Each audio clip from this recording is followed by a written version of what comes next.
Hello everyone, welcome to DSC book channel. ఈరోజు వీడియోలో మనం 10th క్లాస్ ఇంగ్లీష్ గ్రామర్ సంబంధించి defining and non defining relative class గురించి చూద్దాం. ఇది టెట్ డిఎస్సికి అదేవిధంగా అదర్ కాంపిటేటివ్ ఎగ్జామ్స్ కూడా చాలా అంటే చాలా యూస్ఫుల్గా ఉంటుంది. ఎందుకంటే మనకి గ్రామర్ అనేటువంటిది ఏ సందర్భంలోనైనా ఏ కాంపిటేటివ్ ఎగ్జామ్కైనా యూస్ఫుల్లే. అది నేర్చుకోవడం వల్ల మనకు నష్టం ఉండదు. కాకపోతే ఇది పర్టికులర్గా మనకి ఎవరైతే టెట్కి కానీ డిఎస్సికి కానీ ప్రిపేర్ అవుతున్నారో వాళ్ళకి చాలా అంటే చాలా యూస్ఫుల్. ఎందుకు అంటే ఈ మోడల్ మనకి కాన్సెప్ట్ 10th క్లాస్లో ఉంది కాబట్టి దీని నుంచి చాలా క్వశ్చన్స్ మనకి పేపర్లో 1 or 2 క్వశ్చన్స్ దీని గురించి కనపడడం జరుగుతుంది. అంటే ఒకటి డైరెక్ట్గా అడిగిన క్వశ్చన్స్, ఇంకొకటి వేరే దాంట్లో ఇంక్లూడ్ అయిన క్వశ్చన్స్ ఉంటాయి. ఎలా అంటే ఒక సెంటెన్స్ ఇచ్చి ఇది డిఫైనింగ్ రిలేటివ్ క్లాజా లేదా నాన్ డిఫైనింగ్ రిలేటివ్ క్లాజా లేదా యాడ్వర్బియల్ క్లాజా లేదా నౌన్ క్లాజా అని ఆడడం జరుగుతుంది. అప్పుడు మనకి డిఫైనింగ్ నాన్ డిఫైనింగ్ ఏంటో గుర్తుపట్టగలిగితే ఆ క్వశ్చన్ మనం ఆన్సర్ చేయగలము. అదేవిధంగా మిగతా క్వశ్చన్స్తో కలిపి అంటే ఆప్షన్స్లో డిఫైనింగ్ నాన్ డిఫైనింగ్ అని కనపడడం జరుగుతుంది. అప్పుడు ఆ సందర్భంలో మనకి డిఫైనింగ్ అంటే ఏంటి, నాన్ డిఫైనింగ్ అంటే ఏంటి తెలుసు కాబట్టి అది ఎలిమినేట్ చేసి మనం ఆన్సర్ చేయొచ్చు.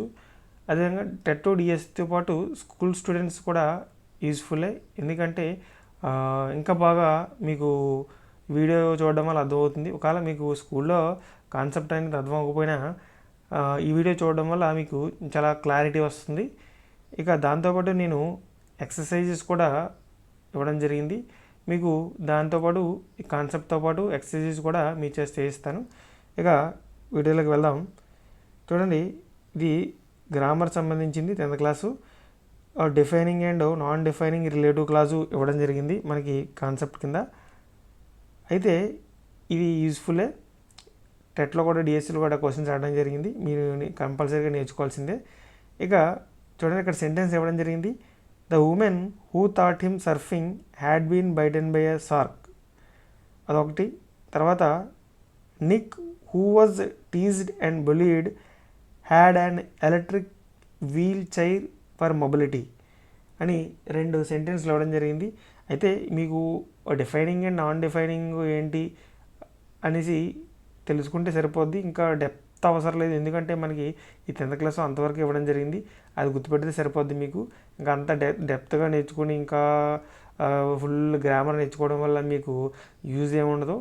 మీకు కాన్సెప్ట్స్ ఏమి ఇచ్చాడో, మీకు ఇచ్చినటువంటి కాన్సెప్ట్స్ అవి ఏ బుక్లో ఉన్నాయి అని చూసుకొని చదువుకుంటే సరిపోతుంది తప్ప దాని డెప్త్ బాగా ఒకే టాపిక్ గురించి డెప్త్ నేర్చుకోవడం వల్ల యూజ్ ఉండదు. ఎందుకంటే మనకి టార్గెట్ అనేటువంటిది ఏంటి, డిఎస్సి టీచర్ జాబ్ కొట్టాలనే టార్గెట్ కాబట్టి ఎంతవరకు ఇచ్చాడో అంతవరకు నేర్చుకుంటే సరిపోద్ది. మనం మొత్తం గ్రామర్ నేర్చుకుని పనిట్టేయాల్సిన అవసరం లేదు. ఇక చూద్దాం. The woman who taught him surfing had been bitten by a shark. 2 సెంటెన్స్లు ఇవ్వడం జరిగింది, ఫస్ట్ సెకండ్. మరి ఫస్ట్కి సెకండ్కి డిఫరెన్స్ ఏంటి చూద్దాం. ఓకే, చూడండి. The woman who taught him surfing had been bitten by a shark. ఇక్కడ ఉమెన్ ఇవ్వడం జరిగింది. ఉమెన్ అంటే ఎవరైనా అవ్వచ్చు, అర్థమైందండి. మనకి అంటే పర్టికులర్గా తను గుర్తింపుని ఏం చెప్పలేదు. ఉమెన్ అన్నాడు తప్ప ఆవిడెవరో చెప్పలేదు. ఉమెన్ అంటే చాలామంది ఉన్నారు ఉమెన్స్. మన ఏపీలో ఉమెన్స్ ఉన్నారు. అంటే మనం ఈ భూప్రపంచం మీద ఎవరైనా అవ్వచ్చు, అదేనండి. ఈ భూప్రపంచం మీద ఉమెన్ అంటే ఎవరైనా అవ్వచ్చు, పర్టికులర్ ఉమెన్ అని చెప్పలేదు. అయితే ఇక్కడ ఆ వ్యక్తిని మనం ఉమెన్ అని ఇచ్చాడు కానీ ఆ వ్యక్తిని గుర్తుపడడానికి ఏమీ లేదు ఇక్కడ. ఉమెన్ అని ఇచ్చాడు, జస్ట్ ఆ వ్యక్తిని గుర్తుపడడానికి మనకి ఏం సమాచారం ఇవ్వలేదు. అయితే దానికోసం మనకి ఇక్కడ చూడండి సమాచారం ఇవ్వడం జరిగింది. అంటే హూ థాట్ హిమ్ సర్ఫింగ్ అంటే ఆ ఉమెన్ అంటే ఆ వ్యక్తి గురించి మనకి ఫస్ట్ ఉమెన్ అన్నాడు కానీ ఏం చెప్పలేదు కాబట్టి ఆ వ్యక్తిని గుర్తుపట్టడానికి ఏం చెప్తున్నాడు చూడండి. అక్కడ సమాచారం ఇచ్చాడు, కొంచెం ఇన్ఫర్మేషన్ ఇచ్చాడు. ఏమని, హూ థాట్ హిమ్ సర్ఫింగ్ అంటే ఆమె ఎవరైతే ఉన్నారో ఆ ఉమెను ఆవిడికి అతనికి సర్ఫింగ్ నేర్పింది. అదేనా, సర్ఫింగ్ నేర్పింది అయితే ఈ had been bitten by a shark, అంటే షార్క్ కరవడం జరిగింది. అంటే ఆ వ్యక్తి ఉమెన్ గురించి చెప్పడం జరుగుతుంది అనమాట. అంటే ఇప్పుడు ఇద్దరు ఫ్రెండ్స్ ఉన్నారు. ఇద్దరు ఫ్రెండ్స్లో ఒక అతనికి ఒక ఫ్రెండ్ తెలీదు. అతను ఏం చెప్తాడంటే ఇంకో ఫ్రెండ్కి అతను ఎవరో తెలీదు. అంటే రవి అని చెప్పినా సరే అతనికి ఆ పేరు తెలీదు. అతన్ని చూసాడు కానీ, అంటే నేను ఒక ఎగ్జాంపుల్ చెప్తున్నాను, అతను చూసాడు కానీ అతని పేరు తెలియదు అనమాట. అంటే ఒక అతను అని తెలుసు కానీ అతను చూశాడు. అంటే తన గురించి ఎలా చెప్పాలి ఇప్పుడు చూడండి. అప్పుడు తను ఎలా చెప్తాడంటే, ఒరే మొన్న ఆ సినిమా థియేటర్ దగ్గర మనం సినిమాకి వెళ్ళినప్పుడు కలిసి కూడా నల్లగా పొడుగ్గా ఉన్నాడు అని చెప్తారన్నమాట. అంటే ఆ వ్యక్తి పేరు తెలియదు కానీ అతని గురించి చెప్తారన్నమాట. ఇగో ఇలా ఉన్నాడు, ఓకే, నల్లగా మొన్న సినిమాకి వెళ్ళినప్పుడు నల్లగా పొడుగ్గా ఉన్నాడు కదరా, చూసాం కదా, మన ఇద్దరు మాట్లాడాం లేదా, అతను అంటే ఓహో అతనా, అంటే ఒక వ్యక్తి ఎవరో తెలియనప్పుడు, వ్యక్తి ఎవరో తెలియదు కానీ అతని గురించి అతన్ని గుర్తుపట్టడానికి ఏదైతే గుర్తులు చెప్తామో, అదేనా ఏదైతే చెప్తామో వాటిని మనకి ఇక్కడ ఏమంటారంటే, ఇక్కడ డిఫైనింగ్ రిలేటివ్ క్లాజ్ అంటారనమాట. అంటే ఈ డిఫైనింగ్ రిలేటివ్ క్లాజ్ అంటే మనకి ఆ వ్యక్తి ఎవరో తెలియకపోవచ్చు కానీ అతనికి సంబంధించినటువంటి ఇన్ఫర్మేషన్ ఇస్తారన్నమాట. అంటే ఆ వ్యక్తిని గుర్తుపట్టడానికి ఇంకా ఎక్స్ట్రా ఇన్ఫర్మేషన్ ఇవ్వడం జరుగుతుంది. అప్పుడు ఆ ఇన్ఫర్మేషన్తో మనం ఆ వ్యక్తిని గుర్తుపట్టవచ్చు అనమాట. అదేనండి ఇక్కడ అదే ఇవ్వడం జరిగింది. చూడండి, ఉమెన్ ఇచ్చాడు. ఆ ఉమెన్ ఇచ్చాడు కానీ ఆ ఉమెన్ ఎవరు అని చెప్పలేదు. కానీ ఏం చెప్తున్నాడంటే ఆమె ఏం చేసింది, అతనికి సర్ఫింగ్ నేర్పింది కదా ఆమె అని చెప్తున్నాడు అనమాట. అంటే ఆ వ్యక్తి గురించి ఎవరో చెప్పట్లేదు కానీ ఆ వ్యక్తి ఏం చేసింది అంటే ఆమెని గుర్తుపట్టడానికి, ఆ వ్యక్తిని గుర్తుపట్టడానికి అక్కడ ప్రయత్నం జరుగుతుందన్నమాట. అదేంటండి ఇప్పుడు నేను ఎగ్జాంపుల్ చెప్పినట్టే, ఇద్దరు ఫ్రెండ్స్ ఉన్నప్పుడు ఇంకో ఫ్రెండ్కి ఆ వ్యక్తి తిను అంటే ఫస్ట్ వ్యక్తి ఇంట్రడ్యూస్ చేసే వ్యక్తి ఎవరో తెలియదు.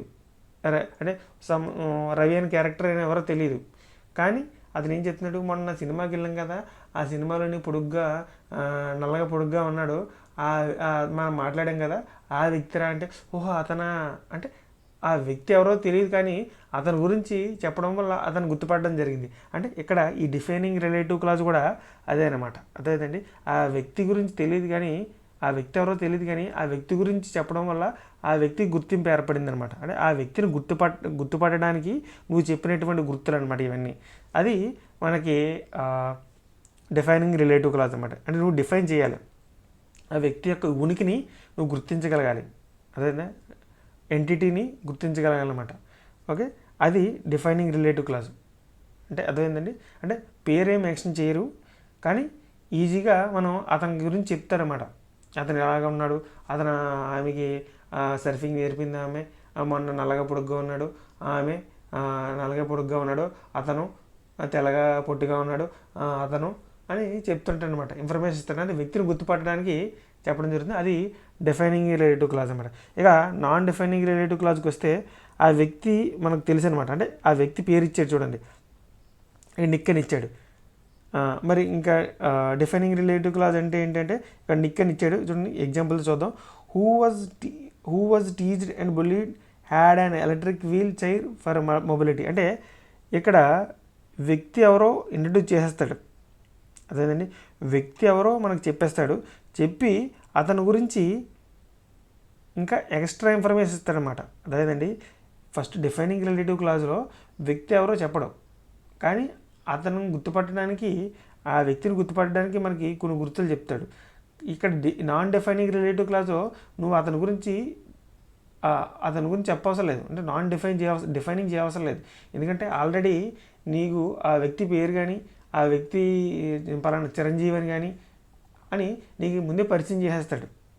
నాన్ డిఫైనింగ్ అంటే ముందే పరిచయం చేసి మళ్ళీ అతని గురించి ఎక్స్ట్రా ఇన్ఫర్మేషన్ ఇస్తాడు. అదేనండి అది నాన్ డిఫైనింగ్ అనమాట. డిఫైనింగ్ నాన్ డిఫైనింగ్ డిఫరెన్స్ ఏంటంటే వ్యక్తి ఎవరో చెప్పకుండా అతని గురించి చెప్తే అది డిఫైనింగ్ రిలేటివ్ క్లాజ్. వ్యక్తి ఎవరో చెప్పి అతని గురించి ఎక్స్ట్రా ఇన్ఫర్మేషన్ ఇస్తే అదేనండి వ్యక్తి ఎవరో చెప్పి అతని గురించి ఇంకా ఎక్స్ట్రా ఇన్ఫర్మేషన్, అంటే ఇప్పుడు నిక్కు అని పరిచయం చేస్తాడు నిక్ అని, ఆ నిక్ గురించి ఇంకా ఎక్స్ట్రా ఇన్ఫర్మేషన్ ఇస్తారనమాట. అదేండి, అది నాన్ డిఫైనింగ్ రిలేటివ్ క్లాజ్ అనమాట. అయితే మరి ఈ నాన్ డిఫైనింగ్ రిలేటివ్ క్లాజ్ని ఎలా గుర్తుపట్టాలి అంటే మనకి కామాస్ ఇవ్వడం జరిగింది చూడండి. కామాస్ ఉంటే నాన్ డిఫైనింగ్ రిలేటివ్ క్లాజ్. చూడండి ఇక్కడ కామాస్ ఉండడం జరిగింది, చూడండి ఇక్కడ కామాస్ ఉండడం జరిగింది, చూసారా మీరు కామాస్, ఇక్కడ కామాస్ ఉన్నాయి మనకి. ఈ కామాస్ ఉంటే మాత్రం అది నాన్ డిఫైనింగ్ రిలేటివ్ క్లాజ్ అని గుర్తుపెట్టుకోండి. Non defining relative clause commas ఉంటే మాత్రం, కామాస్ లేకపోతే అది డిఫైనింగ్ రిలేటివ్ క్లాజు గుర్తుపెట్టుకోండి. ఈ ఈ ఈ చిన్న హింట్తో మనం ఈజీగా అది డిఫైనింగ్గా నాన్ డిఫైనింగ్ గుర్తుపట్టచ్చు. డిఫైనింగ్లో మనకి హైఫెన్స్ అంటే హైఫెన్ కనబడుతుంది. ఇలాంటి హైఫెన్ అంటే చూడండి 26 ఇయర్ ఓల్డ్ అంటే హైఫెన్ కనబడుతుంటాయి. ఈ హైఫెన్స్ కనబడినా సరే మనకి అది నాన్ డిఫైనింగ్ రిలేటివ్ క్లాజే. కామాస్ కనబడినా సరే మనకి నాన్ డిఫైనింగ్ రిలేటివ్ క్లాజే. అంటే కామాస్ ద్వారా, ఈ హైఫెన్స్ ద్వారా మనం నాన్ డిఫైనింగ్ క్లాజ్కి డిఫైనింగ్ క్లాజ్ని ఈజీ గుర్తుపెట్టుకోండి. మనకి ఇప్పుడు సెంటెన్స్ ఇచ్చి ఆ సెంటెన్స్ నాన్ డిఫైనింగా లేదా రిలేటివ్ క్లాజా అని అడిగినప్పుడు మనకు అందులో కామాస్ కనిపించాయి అనుకోండి, మీరు కళ్ళు మూసుకొని నాన్ డిఫైనింగ్ క్లాజ్ని పెట్టచ్చు. అదేనండి, హైఫెన్స్ కనిపించినా మీకు నాన్ డిఫైనింగ్ క్లాజ్ని పెట్టచ్చు. ఒకవేళ హైఫెన్ కానీ లేదు కామాస్ కానీ లేకుండా ఒక ఉమెన్, హీ, షీ, ఇట్ అని అతను దాని గురించి చెప్పకుండా దాన్ని గుర్తుపట్టడానికి మనకి వివరణ ఇచ్చినట్లయితే అప్పుడు మనం అది డిఫైనింగ్ రిలేటివ్ క్లాజ్ అని ఈజీ గుర్తుపట్టచ్చు. మీకు ఈ డిఫైనింగ్ అండ్ నాన్ డిఫైనింగ్ అంటే అర్థమైంది అనుకుంటాను.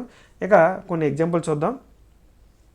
చూడండి, the meeting which was held in the town hall was a great success. అంటే టౌన్ హాల్లో ఏదైతే మీటింగ్ జరిగిందో అది గ్రేట్ సక్సెస్ అయింది. అంటే మనకి మీనింగ్ అవసరం లేదు, కానీ డిఫైనింగ్ నాన్ డిఫైనింగ్గా గుర్తుపెట్టుకోవచ్చు. ఇక్కడ మనకి మీటింగ్ అన్నాడు, చూడండి మీటింగ్ అన్నాడు, కానీ ఇక్కడ మీటింగ్ అని ఇవ్వడం జరిగింది. ఏ మీటింగ్? దా మీటింగ్ అన్నాడు, కానీ ఏ మీటింగ్? ఎవరి మీటింగ్? పిఎం మీటింగా, సీఎం మీటింగా, లేదా ఎమ్మెల్యేస్ మీటింగా, లేదంటే డ్వాక్రా మహిళల మీటింగా? ఏ మీటింగ్ జరిగింది? మనకు పర్టికులర్గా ఏ మీటింగ్ చెప్పలేదు, కానీ దాని గురించి ఇచ్చాడు. ఎక్కడ జరిగింది?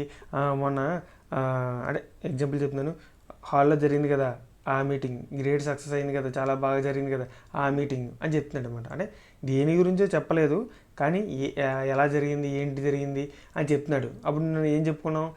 ఏదో చెప్పకుండా దాని గురించి దాన్ని గుర్తుపట్టడానికి దానికి సంబంధించినటువంటి గుర్తులు చెప్పడం, అలాంటి దాన్ని ఏమనుకున్నాం? డిఫైనింగ్ రిలేటివ్ క్లాజ్ అనుకున్నాం. డిఫైనింగ్ రిలేటివ్ క్లాజ్ అనుకున్నాం. అంటే మనకి ఇది ఫస్ట్ ఏంటి? Defining relative clause. అదేనండి. నెక్స్ట్ చూద్దాం. The people who lives in glass houses must not throw stones. అంటే ఎవరైతే అద్దాల మేడలో నివసిస్తున్నారో వాళ్ళు ఇతరుల మీద రాళ్ళు విసరకూడదు. ఎందుకంటే మళ్ళీ రాళ్ళు విసిరితే రాళ్ళు విసిరితే ఏమంటే అద్దాల మేడ పగిలిపోతుంది. అది అంటే ఇక్కడ సెంటెన్స్ అది. అయితే దీన్ని ఇది నాన్ డిఫైనింగ్గా ఎలా గుర్తుపెట్టాలి? ద పీపుల్ అన్నాడు అంటే ఎవరో మనకి తెలియదు, కానీ దాని గురించి చెప్పాడు. దాన్ని గుర్తుపట్టడానికి చెప్పడం జరిగింది కాబట్టి ఎవరో పర్టికులర్గా చెప్పలేదు కాబట్టి అది డిఫైనింగ్ రిలేటివ్ క్లాజ్ అనమాట. సెకండ్ది కూడా. నెక్స్ట్ చూద్దాం. ద టీచర్స్ అన్నాడు. The teachers who have thought Ibrahim and say that he is an exceptionally creative student. అంటే ఇక్కడ మనకి ద టీచర్స్ అన్నాడు. టీచర్స్ ఎవరు? టీచర్స్ అన్నాడు, కానీ ఎవరో చెప్పలేదు. కానీ అభిరామ్కి ఎవరైతే నేర్పారో వాళ్ళు అంటున్నాడు. అంటే ఎవరో పర్టికులర్గా చెప్పకుండా వాళ్ళని గుర్తుపట్టడానికి మనకి ఇన్ఫర్మేషను, అంటే వాళ్ళు గుర్తుపట్టడానికి ఇచ్చినటువంటి వాళ్ళని ఐడెంటిఫై చేయడానికి, వాళ్ళ ఉనికిని గుర్తుపట్టడానికి ఇచ్చేటటువంటి ఈ గుర్తులు మనం ఏమనుకున్నాం? డిఫైనింగ్ రిలేటివ్ క్లాజ్ అనుకున్నాం. ఓకే, ఇది డిఫైనింగ్ రిలేటివ్. చూడండి ఇక్కడ Napoleon who own the French honour died at Saint Helena. Okay, ఇక్కడ ఈ సెంటెన్స్ ఇవ్వడం జరిగింది. ఇక్కడ నెపోలియన్ అని పర్టికులర్గా ఇచ్చేసాడు. నెపోలియన్ పర్టికులర్గా ఇచ్చేసి who own the French honour అంటే ఫ్రెంచ్ని జయించిన వారు, లేదా ఇక్కడ డైడెట్ హెలీనా దగ్గర చనిపోయినవారు, అంటే పర్టికులర్గా ఆ పర్సన్ ఐడెంటిటీని తెలిపేసి అతని గురించి ఇంకా ఎక్స్ట్రా ఇన్ఫర్మేషన్ ఇస్తే ఏమనుకున్నాం, నాన్ డిఫైనింగ్ రిలేటివ్ క్లాజ్ అనుకున్నాం. ఓకే, ఇది ఆల్రెడీ చెప్పేశాడు కాబట్టి పర్టికులర్ పర్సన్ పేరు చెప్పేశాడు, అతని గురించి ఇంకా ఎక్స్ట్రా ఇన్ఫర్మేషన్ ఇస్తున్నాడు కాబట్టి దాని గురించి ఏమనుకున్నాం మనం, అది నాన్ డిఫైనింగ్ రిలేటివ్ క్లాజ్ అనుకున్నాం. అదేవిధంగా ఇక్కడ కామా పెట్టాల్సి ఉంటుంది, నెపోలియన్ దగ్గర కామా పెట్టాల్సి ఉంటుంది. ఆ కామా పెట్టినా సరే మనం కామాలు కానీ హైఫెన్ కానీ పెడితే అది నాన్ డిఫైనింగ్ రిలేటివ్ క్లాజ్ అని ఈజీ గుర్తుపట్టవచ్చు. ఇది చూద్దాం. Next, the silk sari which are made in Banaras are popular all over the world. అంటే సిల్క్ సారీ అన్నాడు కానీ అది ఏ సిల్క్ సారీయో పర్టికులర్గా చెప్పలేదు మనకి. సిల్క్ సారీ అన్నాడు అంతే. సిల్క్లో చాలా రకాలు ఉన్నాయి. అదేనండి, బెనారస్ పట్టు, పడపట్టు, జమ్దాని. ఓకే, ఇది చాలా అంటే చాలా పట్లు ఉన్నాయి. మనకి పర్టికులర్ ఏ పట్టు అని చెప్పలేదు. ఏ పట్టు అని చెప్పకుండా which are made in Banaras, అంటే ఏదైతే బెనారస్లో తయారవుతుందో, ఏదైతే popular all over the world popular అయిందో అది అంటున్నాడు. అంటే పర్టికులర్గా దేని గురించో చెప్పకుండా దాన్ని గుర్తుపట్టడానికి మనకి కొన్ని సూచనలు, దాని ఎంటిటీని, దాని ఉనికిని గుర్తుపట్టడానికి కొన్ని ఇచ్చినటువంటి ఇన్ఫర్మేషన్ని మనం ఏమనుకున్నాం, డిఫైనింగ్ రిలేటివ్ క్లాజ్ అనుకున్నాం. అందువల్ల ఇది 5వది కూడా డిఫైనింగ్ రిలేటివ్ క్లాజు. మనకి ఇచ్చినటువంటి 5 ఈ 4 తప్ప మిగతా ఈ 4 కూడా డిఫైనింగ్ రిలేటివ్ క్లాజులే. ఆ 4వది ఒకటే మాత్రమే మనకి నాన్ డిఫైనింగ్ రిలేటివ్ క్లాజ్ ఇచ్చాడు. అంటే పర్టికులర్గా ఎవరో చెప్పేసి దాని గురించి ఇంకా ఎక్స్ట్రా ఇన్ఫర్మేషన్ ఇచ్చాడు కాబట్టి నాన్ డిఫైనింగ్ రిలేటివ్ క్లాజు. అదేవిధంగా కామాస్ హైఫెన్స్ మనం ఈజీగా గుర్తుపట్టచ్చు. Thank you very much.